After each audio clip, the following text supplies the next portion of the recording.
So a little bit about myself. I'm a Idaho native, actually from the Sun Valley area, and I've been a structural engineer for the last 35 years, working here in Seattle. And is that working? Oh yeah, yeah, Yeah. yeah. Okay. Yeah. Yeah. No. So I'm a structural engineer. Been working in the Seattle area for the last 35 years. Most of my career has been with one of the very prominent international firms, Magnus and Clemensic Associates, where I was the president before stepping down in January of last year. And as part of that stepping down, one of it was to take on a project like this to be a demonstration of next generation materials and to try to help move us from talking about what we can do to reduce our climate impacts to really bringing future forward materials into the market. What are your thoughts on the climate where we are now? And then I just want to lead into talking about restoration. But generally speaking, what are your thoughts about where we are now, what the situation is, and what we need to do? We're in trouble. Climate change is where we are right now. Is the global climate is warming up, and we need to radically start doing some things to change our business as usual, our normal behavior. And I'm an optimist. I always have been. I always look at like, what are we moving to next? Where can we go? But time is not our friend right now, and we need to start moving quicker on what we're doing. A lot of people, they go through climate depression and anxiety and stuff because they're just watching this slow motion train wreck. You're in a different situation really because you're fortunate enough to be able to do something. Where that fits on the scale of things is Yeah. we don't know, but you've got the luxury and the wonderful gift of being able to do something. Do you just give me your thoughts on that? Yeah, we're in a climate challenge. We're in a climate crisis. But we only have one planet, and we can choose to be part of a solution, or we can be part of a continuation of what has clearly been a wrong track that we've been on. I don't have all the answers. I can't at all say that my actions are going to change the world to solve all the problems, but I know I can be part of a solution and move us in that direction. And I'm a hopeful person, and so I'm frankly hopeful that we can be setting the seeds now for our next generation to pick this up and run with it. And human resilience and human ingenuity is amazing when we get organized and when we act on that. And so my hope is what we are doing right now is helping set that stage. So in my career as a structural engineer, I've worked around the globe on a number of very sizable projects, and a couple things were really impressed to me during that time. One is just our simple overconsumption of resources, how we were consuming so much in the development of our cities and development of our infrastructure that I knew I could help do something about it, and we needed to do something about it. Part of my message of being an international working engineer, though, was to sell optimization. Our message was, you wanted to hire us. We weren't the cheapest engineers, but we were going to optimize the buildings. We would use less material to save an owner money, and that's a timeless message that was quite successful for many years. Sustainability and talking about carbon for me started with another way to tell that same story. It was, how can we do more with less? How can we use less materials to make more efficient buildings, to get 3-for-1 and 4-for-1 solutions? So that's what really got me started on the carbon narrative, and simply knowing that our environment, I care about it. I come from a beautiful place in the mountains, and I want to protect it. And I know that even in the remote location where I'm from in Idaho, it's influenced by everything else around us because we only have one planet. So what is it that's going on here? Can you lead into what about this place? What attracted you to it? What your mission is? Sure. Before I do that, though, one other a study I did which really crystallized this effort as an engineer, what I do, I went out and measured my personal carbon footprint. Now, I live in a house that has solar panels on the roof. I drive an electric car. I live in a location that has a very low carbon footprint of electricity. Yet my carbon footprint is 3.5 times the average normal American and probably 10 times the world average. And that is because I'm on airplanes. I fly around the world designing and working on very large projects. What I realized, though, is I also looked at a project that I had been involved in that was highly optimized, and I compared it to another building on the west coast of the US that had recently been constructed, and I simply looked at the consumed materials that went into these two projects, and on a square foot basis, there was 300 years of my personal carbon footprint in the decisions made between the structural systems on these two buildings, just in the structural materials. My message with that is it really cemented for me the value of what people who are creating the built environment as engineers, as developers, as material suppliers, are outsized influence to make a difference on climate change.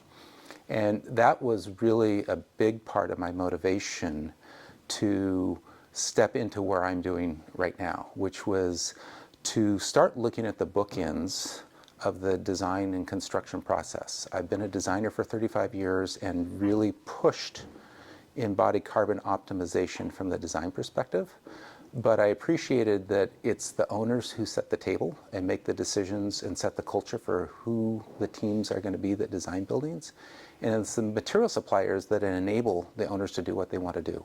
And so part of this project was an opportunity to explore those boundaries, to start exploring kind of the front and end of that development, design, and construction process, and what else could we do in those spaces, because I felt like the very front end with the development side and the material supply side is really where we can be making the biggest changes the quickest.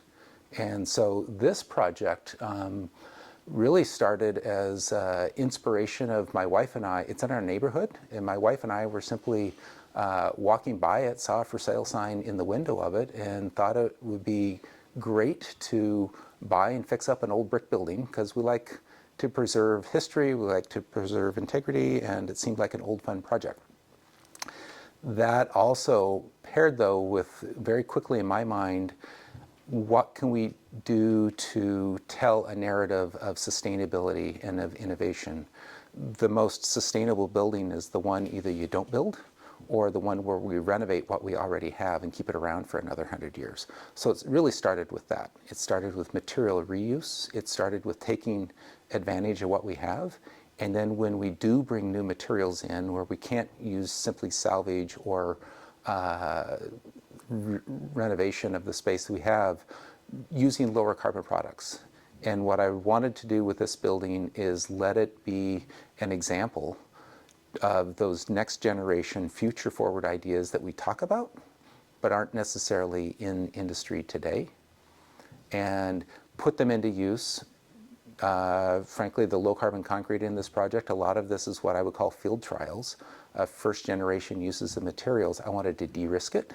I wanted to help show what's possible so that we could then take it to bigger projects and to what I will call fast followers on much bigger scale projects start using some of these ideas, and to accelerate the speed of adoption of lower carbon construction. Great. Pat? It's finicky. Great. Okay. Sorry, Don. No, that's okay.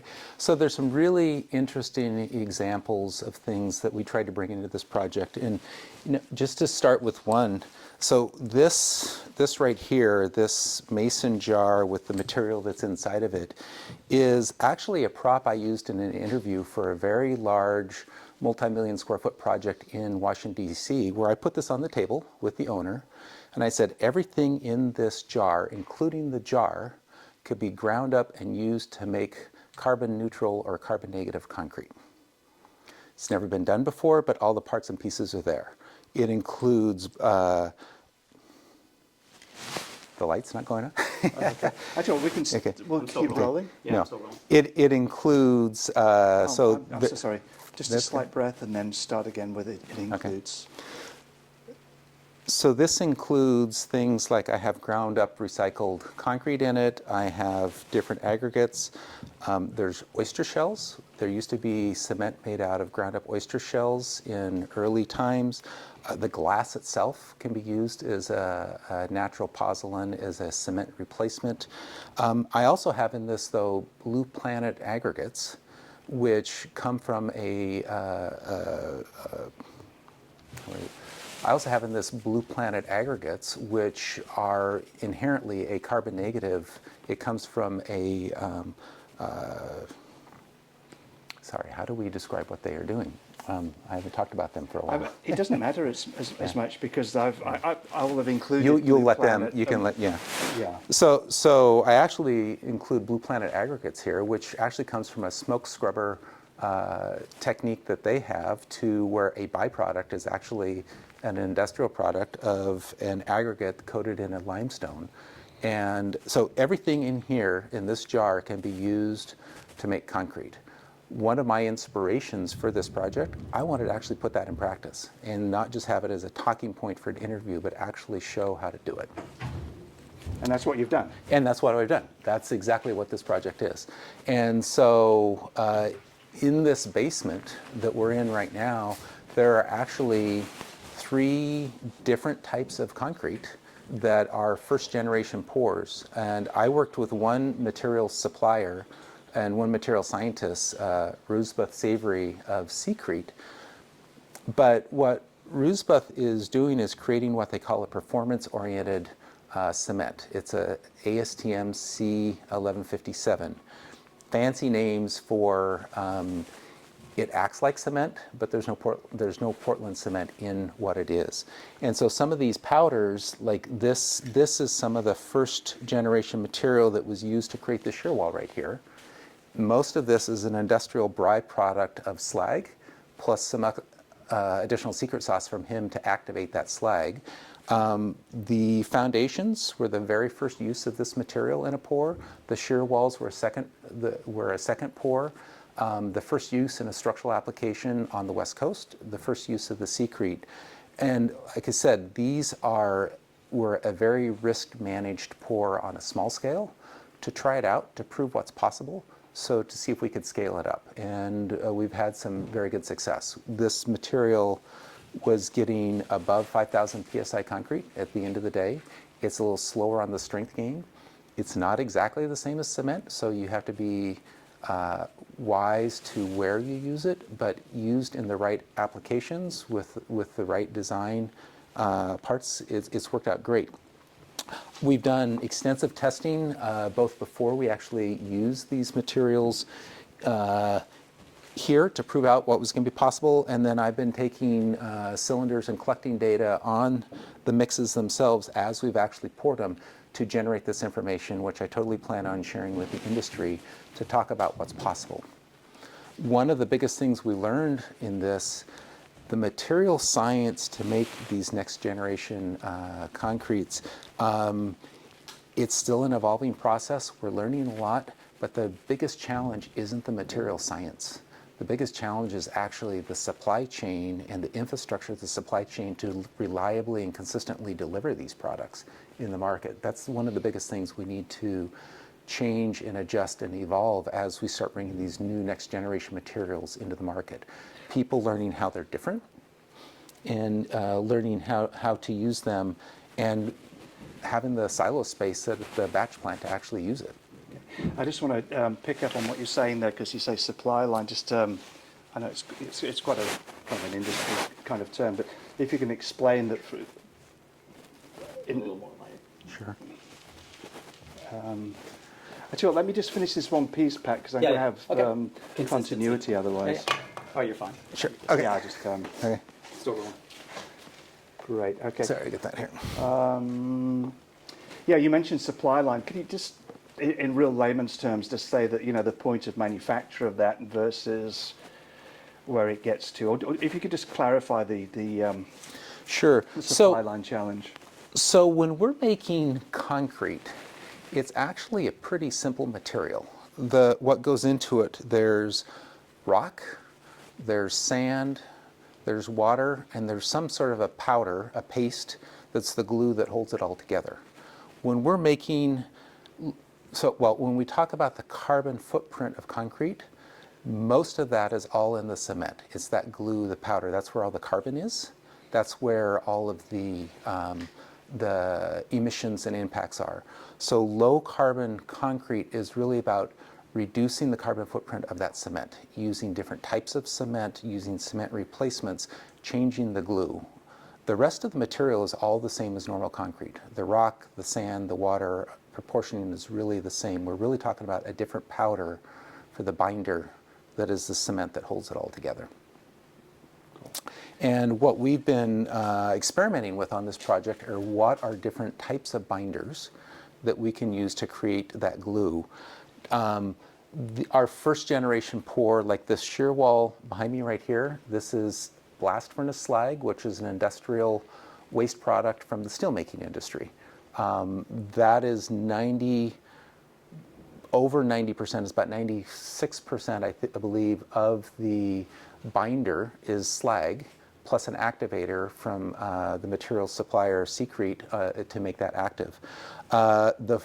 In this space, you'll note the floors have a different color. It's a much darker color concrete, and that's because we actually used a different type of slag.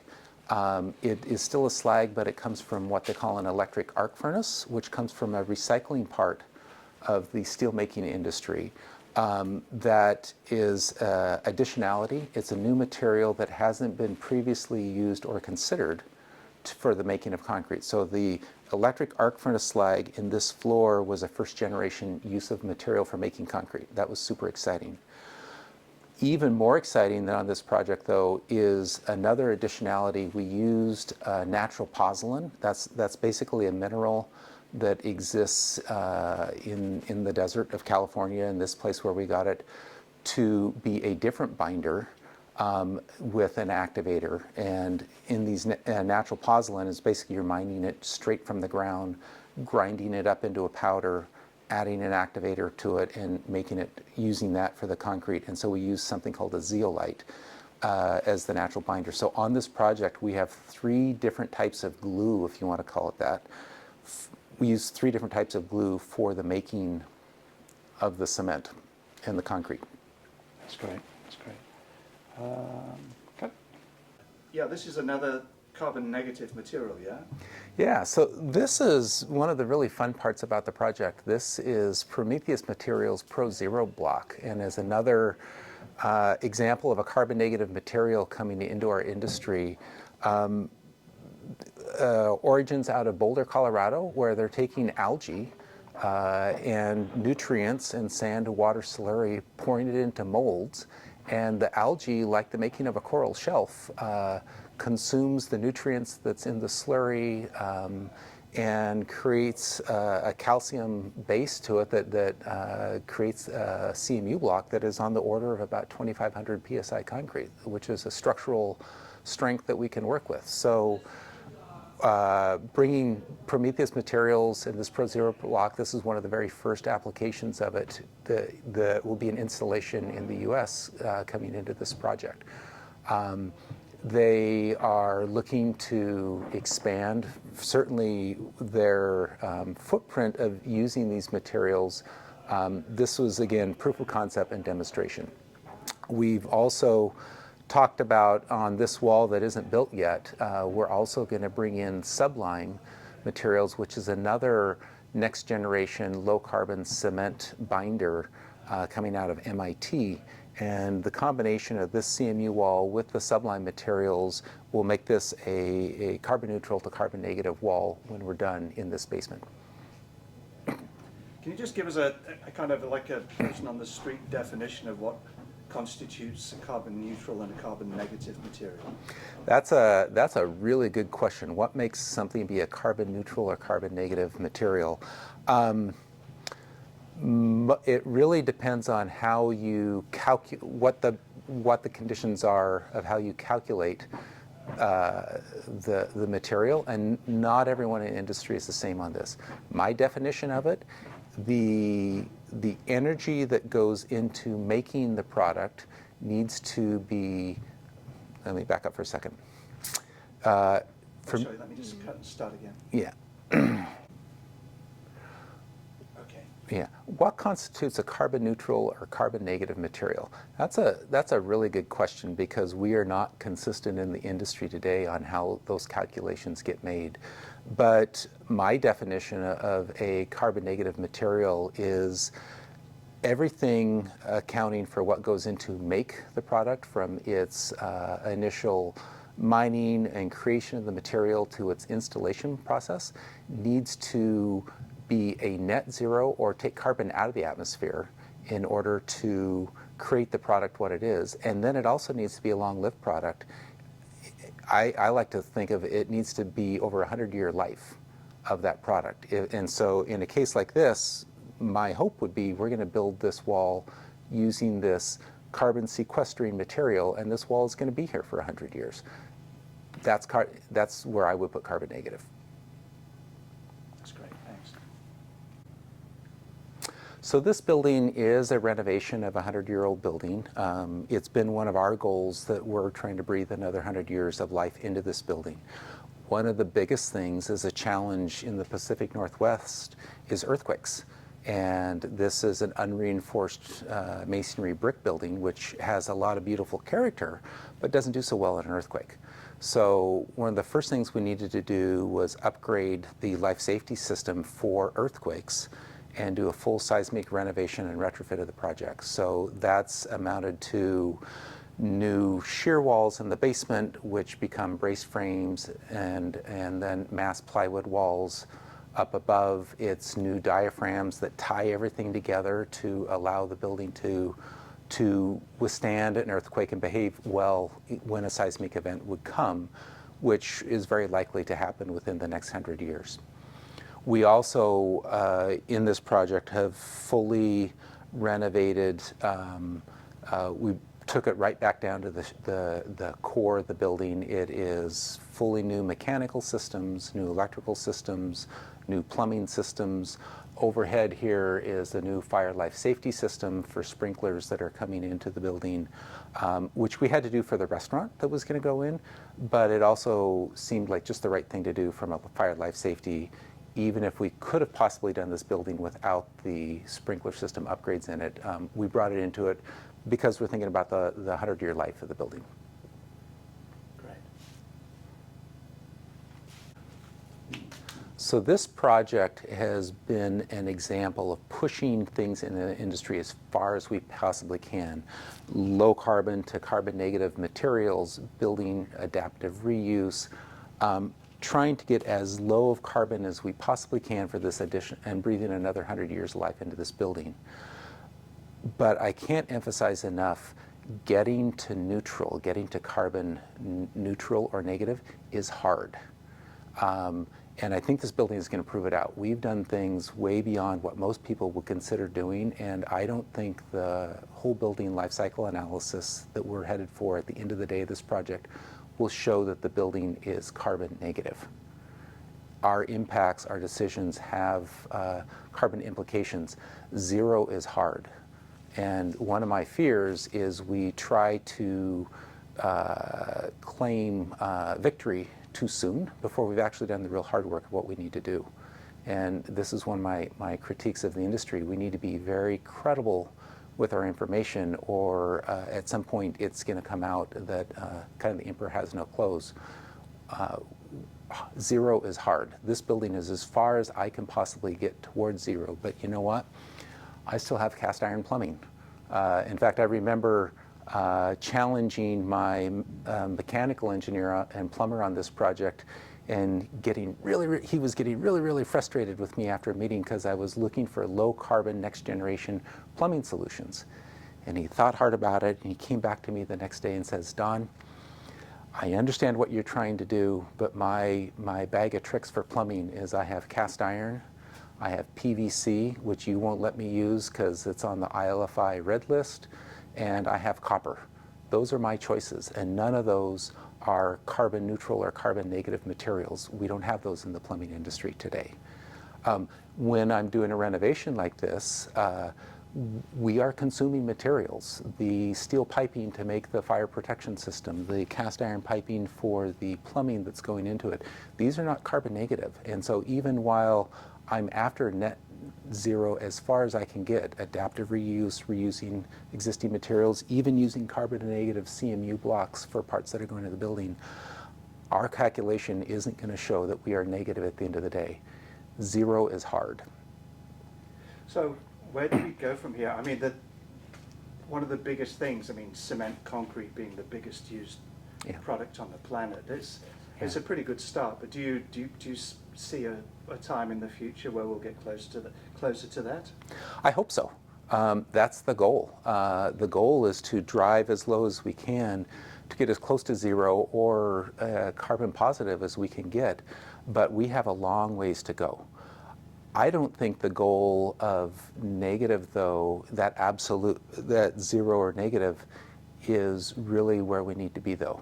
If we could be to 95% lower carbon footprint than what we are doing today, I'll declare victory. That's a hell of a move from where we have been. And if we can get to that would be amazing. Everything counts. Right? Everything counts all the way.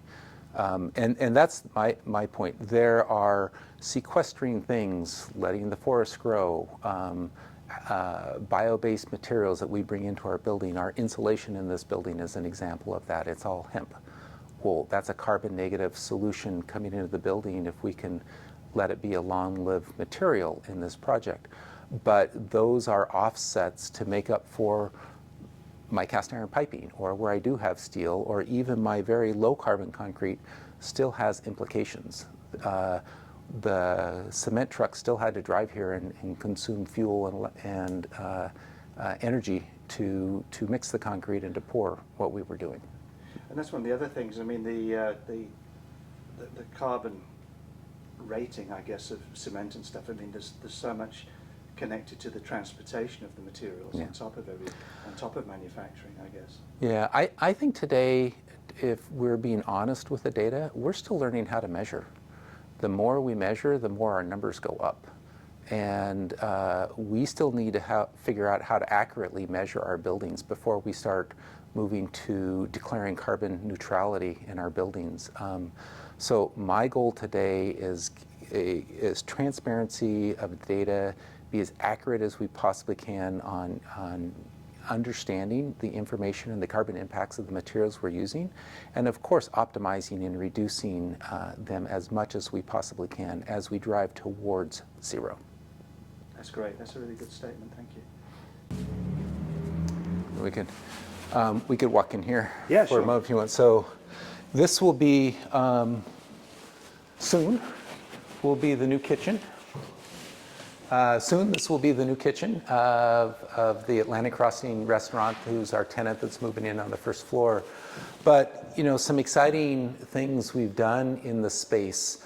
All the plywood that's in the building for the floors, for the ceilings where we put plywood in, it's all FSC wood, which was a very difficult thing to source in the state of Washington. We actually had to source all the plywood out of Oregon because we couldn't find a local supplier that could do it. But all of our wood is either started with reuse of materials from this project, reuse of wood from other projects where we salvage material, then FSC, and only when we've exhausted those three options did we then go buy other materials. But then I required a sourcing questionnaire from the material supplier that documented where the material came from, and we put bottom bounds on the wood sourcing for no old growth and no forced land conversion for those materials. And I was able to get that actually for all the wood materials coming into the project.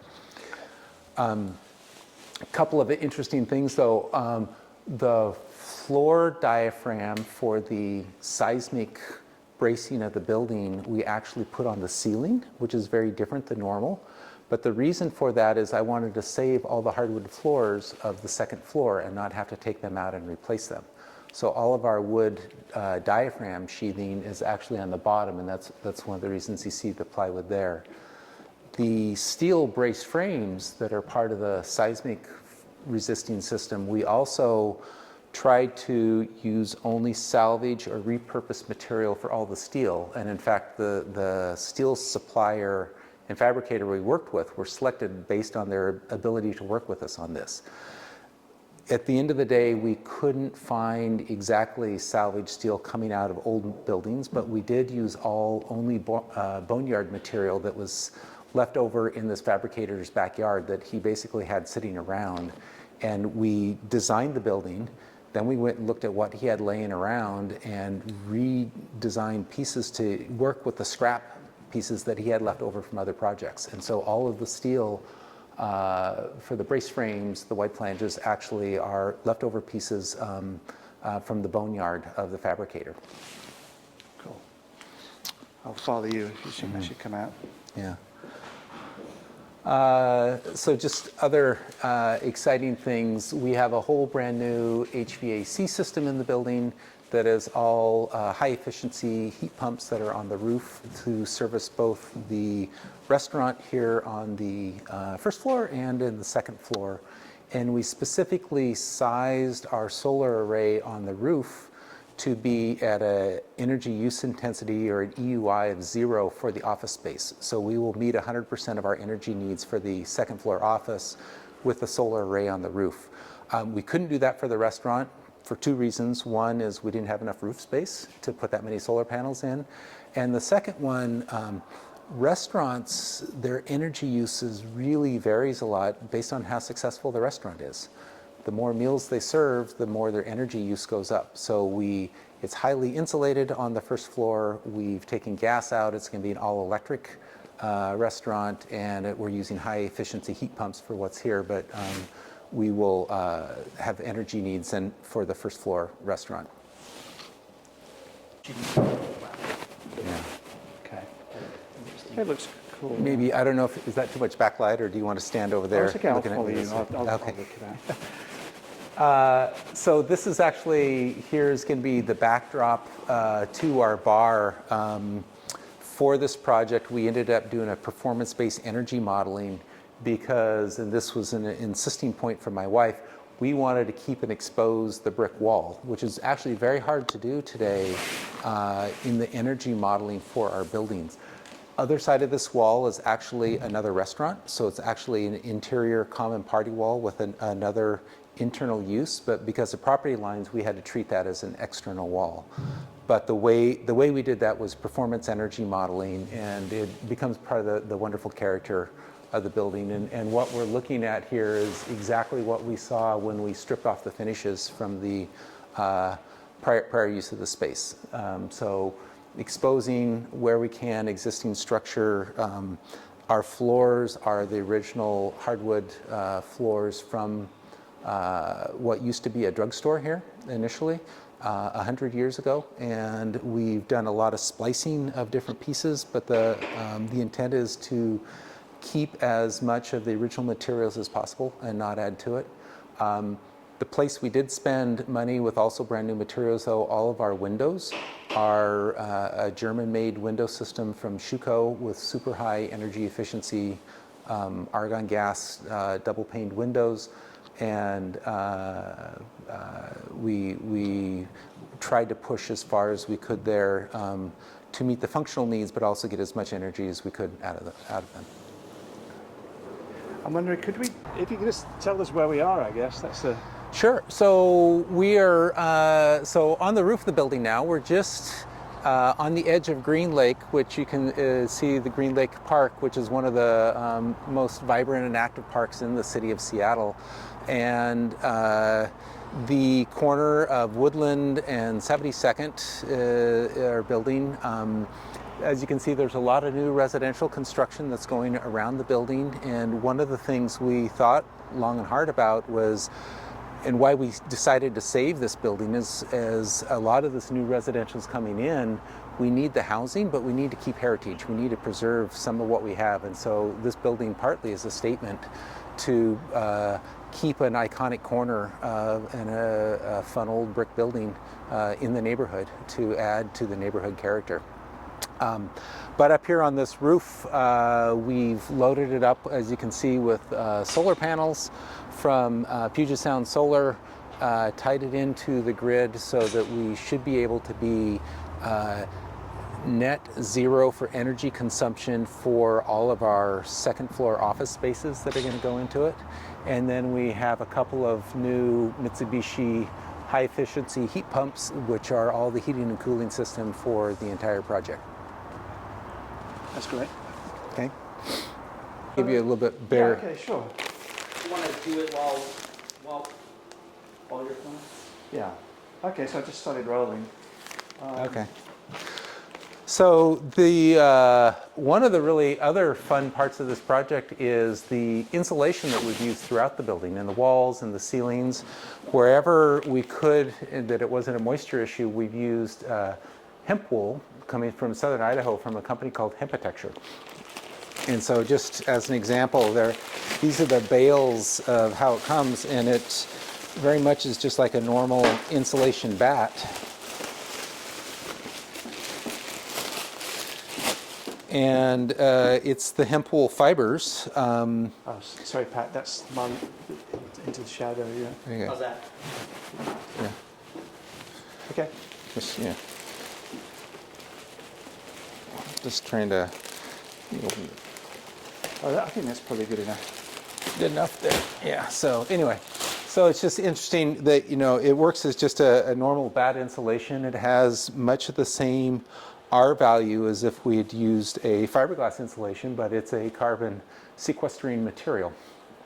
And I've befriended and got to know the CEO of this company, and so we got them to ship the material up here to Seattle, and we've used it, as you can see, in a wall application here, extensively throughout the walls, the floors, and the ceilings for both acoustical and thermal insulation in the project. We also, down in the basement, so I'm a structural engineer. And we're trying to use low carbon materials. I've tried to be very democratic in that I have low carbon concrete shear walls in the basement. I have salvage steel brace frames on the first floor. And we have first generation mass plywood panels for the lateral on the second floor stacked on top of the steel brace frames. So wood, steel, and timber. I'll get a shot in the project here of next generation materials. What I'm excited about, this is actually, you're looking at a 9-inch thick mass plywood wall here for the lateral system. There's 2 of these walls in the building. And what I like about plywood is it's an engineered lumbered product where we can engineer the flaws out of the material. Let's use higher bending stresses. And at the end of the day, it's a more fiber optimized use of the material. Basically, we do more work with less thickness by using mass plywood versus other, like say CLT wall systems.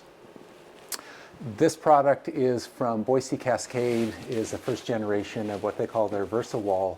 They developed the system and all of their testing for it in floor systems to be done as a mass plywood floor system.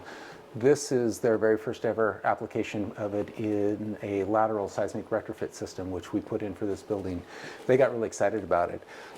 These bolts that you're looking at is simply, I have 2 of these panels back to back with through bolts tying them together with a steel plate in the middle to make them work as one larger wall.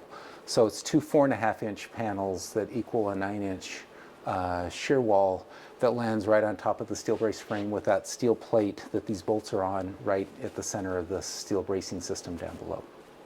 So you'll be shaken but not stirred. We will be shaken but not stirred at the end of this project, absolutely. So this has been exciting. I also got information from Boise Cascade on all of the sourcing of this wood. So I can tell you where the wood was harvested, what mill it went through, and included certifications that the material did not include rare old growth or forced land conversion materials going into the plywood that are in these panels. That's great.